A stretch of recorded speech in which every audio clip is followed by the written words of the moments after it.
Sobrang bilis lang talaga ng araw. Tingnan mo nga naman at parang kailan lang kami huling nag-day off. Ay ngayon ay day off na naman nga namin. Kaya naman itong mga person ay busy-busyhan na naman. Yung araw na yan kasi ay meron kaming kasamahan na magse-celebrate nga ng kanyang birthday. Kaya naman may salo-salong kaunti. Kita nyo naman sa bungad pa lang ng aking video ay puro pagkain na nga at busy na nga ang mga person sa pagluluto. Habang ang iba nga ay busy sa kanilang mga ginagawa ay ako naman ay busy din sa aking pagkain, pagdampot dito sa niluluto ng ate ko. Ay ano pa nga ba ang papel ko dito kundi tagakain nga lang din talaga. Sarap nga ako sa aking pagkain kahit nga ito ay medyo mainit-init pa dahil nakasalang pa talaga yung niluluto ng ate ko na yan. Yun nga lang habang nakasalang pa ay talagang inuumpisahan ko na ngang damputin. Adobong atay ng manok nga pala yung kinakain ko na yan. Sadya naman talagang napakasarap ng ganyang pagkain. Alam ko gusto nyo rin yan. At hindi pa nga ako nakontento sa kinain kong atay ng manok kaya naman sinundan ko pa nga ito ng kakanin. Ay napakasarap naman sadya talaga ng kutsinta at saka ng puto. Pagkaubos ng kakanin ay aba naman at hindi pa nga nakontento at humirit pa nga ng adobo. Ay sobra namang pagkatakaw ng babaeng ito. Aba ay maigi-igi nga din itong nauuna at maaga pa lang ay busog ka na. Charot lang. Alam ko ganyan din kayo kapag may nagluluto, dumadampot din kayo. Busy ang mga person. Ay, sana nagluluto doon banda. Ako nakasiting pretty.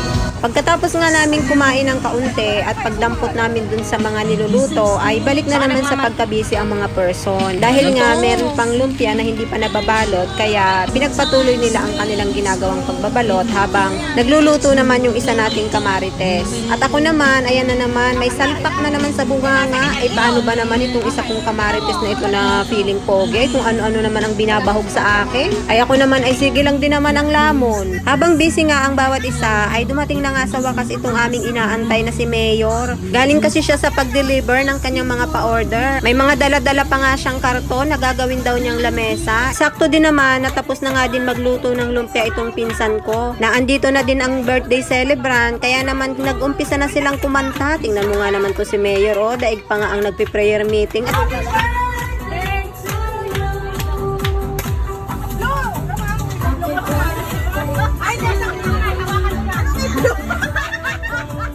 Pagkatapos nga nilang kumanta ng happy birthday, ay naisipan na naman itong si Mayor na mag-blow down ng candle. Ay paano pa naman mag-blow ay wala ngang cake. Buti na nga lang talaga at merong dala ang ate ko na sapin-sapin. Kaya ang ginawa niya, tinusukan na lang ito ng lumpia para kunwari ay may candle din. O diba, para-paraan lang yan, palakpak pa nga si Mayor eh. Basta talaga sa kalokohan ako, number 1 talaga yung Mayor namin na yan. Pagkatapos nga mag-blow ng birthday celebrant kahit kunwari lang, ay sa wakas, umpisa na nga ang kainan at dahil nga walang nangunguna sa pagkuha ng pagkain na hindi ko alam kung hindi pa sila gutom or nagkakahiyaan, itong ate ko ay talaga namang nako, hindi talaga siya magpapahuli. Una na siyang nagsandok at talagang gutom na nga din daw siya. Hindi na nga rin kami nagpatumpik-tumpik pa at dahil late na nga din ang mga oras na yan at medyo nakakaramdam na nga din talaga ng gutom. Nagkanya-kanya na nga kami ng pwesto dito sa harapan ng pagkain. Aba, ay mas maigi dito sa harapan at para naman pag naubos at kung anong gusto mo ay dyan lang dali lang makakabali. Masarap at masaya nga din talagang kumain kapag ganitong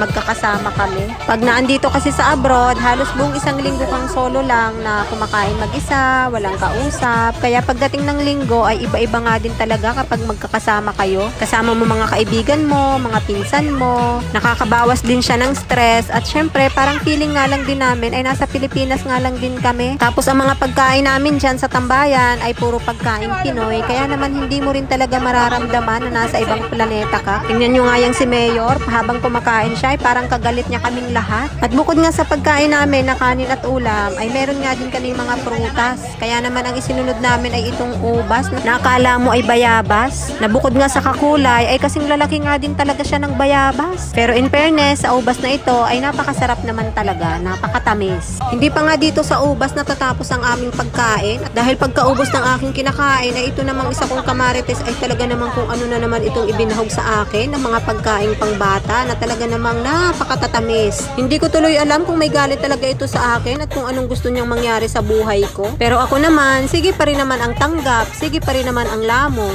Itong oras na to ay mukhang busog na nga ang lahat at tingnan mo nga't napapasayaw pa nga. At sa pangunguna nga ni Mayor, sino pa ba, ay inumpisahan na nga nila ang kasiyahan. Hindi pa nga natutunawan ng iba, ay isa-isa na nga niya itong tinawag at binigyan na naman nga ng tig-iisang trophy.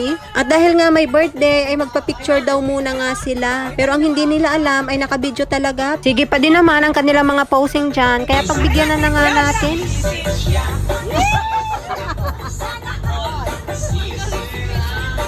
Salak-salak.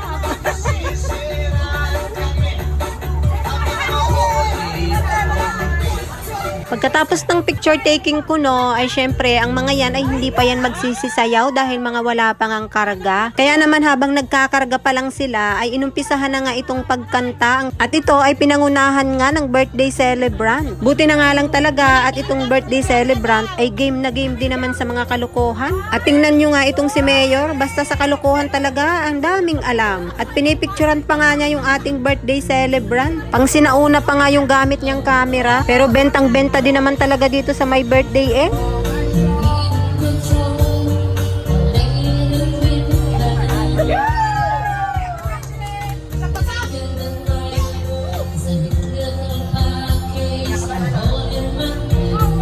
Habang ako'y nananahimik dito sa isang tabi, aba ay napansin na naman ako ni Mayor. At tingnan nyo, pakinggan nyo kung anong sasabihin niya sa akin.